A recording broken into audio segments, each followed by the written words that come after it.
Talmud Bavli Tractate Beitzah, page 20. Top of the page, with the words Vagalach Mimos Maser Sheni Mahu. And I will shave my head, meaning I will purchase the Nazarite offerings that are bought when a Nazarite shaves himself, with second tithe money, which I am obligated in any case to bring to Jerusalem. What is the halacha? Rabbi Yochanan said to him, with regard to the thanks offering, he has vowed and must bring the offering. But he does not fulfill his obligation of the festival, peace offering, with it, as the later offering must be brought from unconsecrated animals. Similarly, one who took the vow of Nazariteship is a Nazarite, but he may not shave his head and bring Nazarite offerings purchased with second tithe money.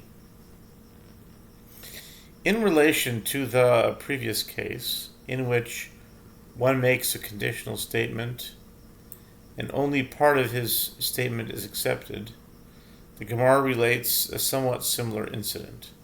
A certain man said to those tending to him, in the form of a will, "Give 400 zuz to so-and-so, and let him marry my daughter."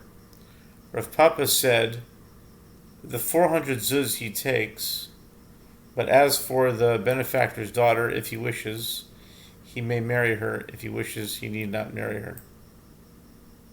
The Gemara comments, the reason is solely that he said in this manner, "Give him the money and let him marry my daughter," mentioning the gift before the condition.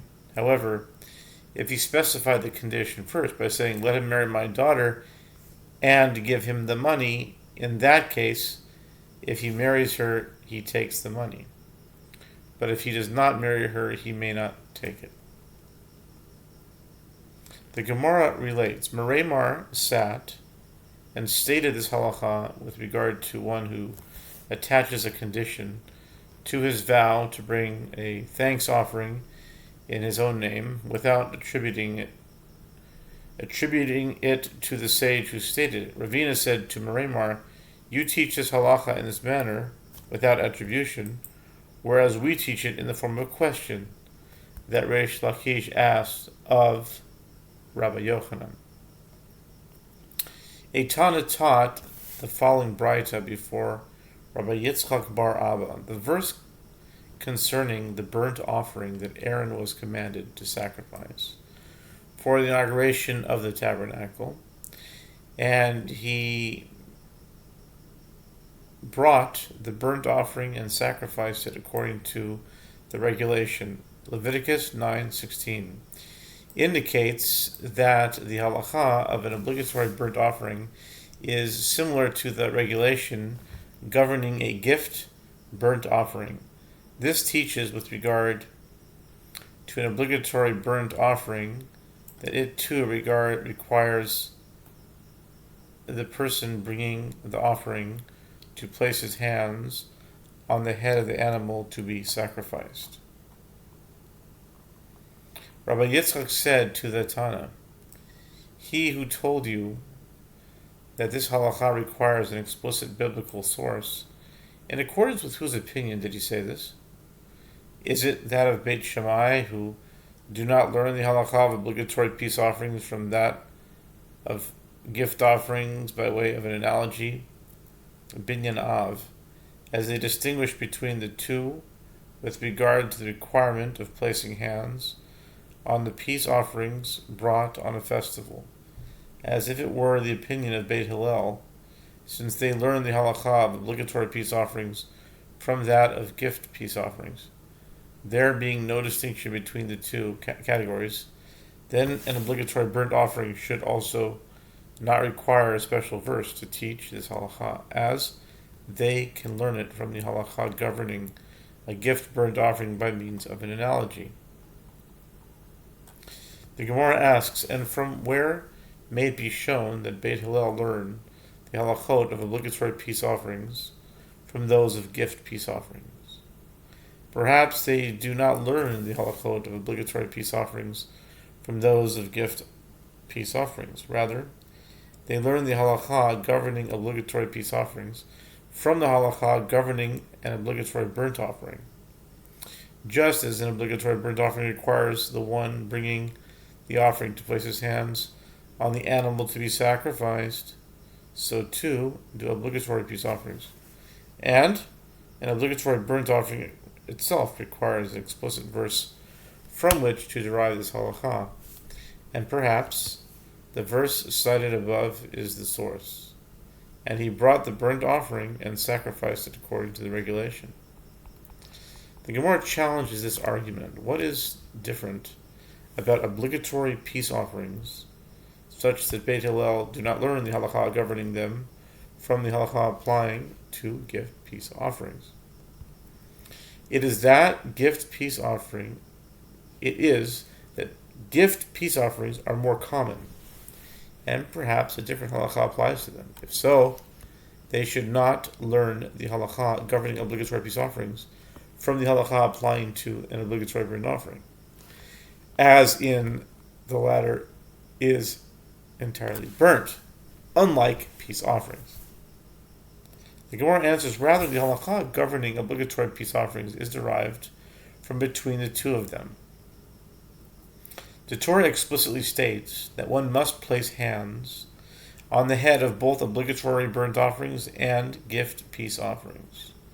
It is possible to extend the same obligation to obligatory peace offerings by combining the two sources as follows. If one says that an obligatory burnt offering is different from an obligatory peace offering because it is entirely burnt, gift peace offerings prove that this is not the critical factor. And if one counters that gift peace offerings are different from obligatory peace offerings because they are common, an obligatory burnt offering proves that this is not crucial. Therefore, there is no proof from here with regard to Beit Hillel's position, as they too might learn the halakha governing an obligatory burnt offering from the verse, and he brought the burnt offering and sacrificed it according to regulation. The Gemara raises a question with regard to the halakha itself. And do Beit Shammai hold that the obligatory peace offerings do not require placing hands on the head of the animal? But isn't it taught in Beitzah? Rabbi Yossi said, Beit Shammai and Beit Hillel did not disagree with regard to the placing of hands itself, and that is required in the case of obligatory peace offerings. With regard to what, then, did they disagree? They disagreed with regard to the halakha that states that immediately following placing hands on the head of an offering is its slaughter. And Beit Shammai say it is not necessary to be particular in this regard, and the ceremony of placing hands on the animal's head may be performed even on the eve of the festival, long before the animal is slaughtered. And Beit Hillel say it is necessary, and therefore one who brings an offering on a festival must place his hands on the animal's head on the festival itself.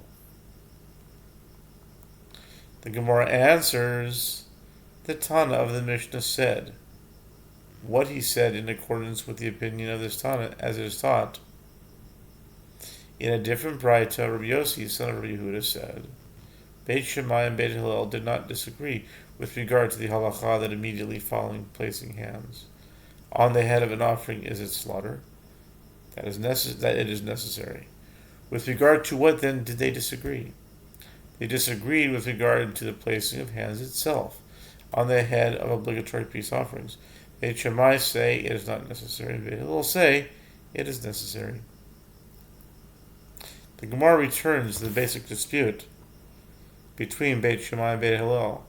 The sages taught in Beitzah there was an incident involving Hillel the elder, who brought his burnt offering to the temple courtyard in order to place his hands on the animal's head on a festival. The students of Shammai the elder gathered around him and said to him, What is the nature of this animal that you are bringing?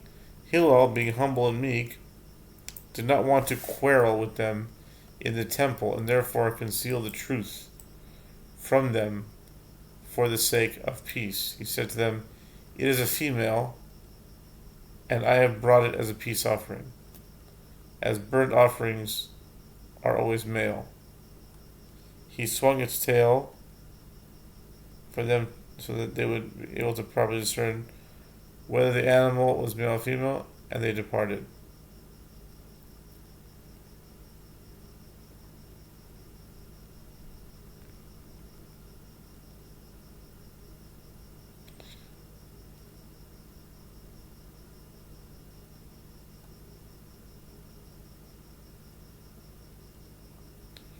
On that day, when the incident became known, suggesting that even Hillel had accepted Shammai's view, Beit Shammai gained an upper hand over Beit Hillel, and they sought to establish the halacha in this regard, in accordance with their opinion. But a certain elder of the disciples of Shammai the elder was there, and Bava ben Buta was his name, who knew that the halacha was in accordance with the opinion of Beit Hillel in this manner. And he sent for and brought all the high quality sheep of Kedar that were in Jerusalem, and he stood them in the temple courtyard and said, "Anyone who wishes to place his hands on the head," now we're on 20b, by the way, but I just want to continue the story. We'll continue in the next daf, but we're in actually a very interesting story here.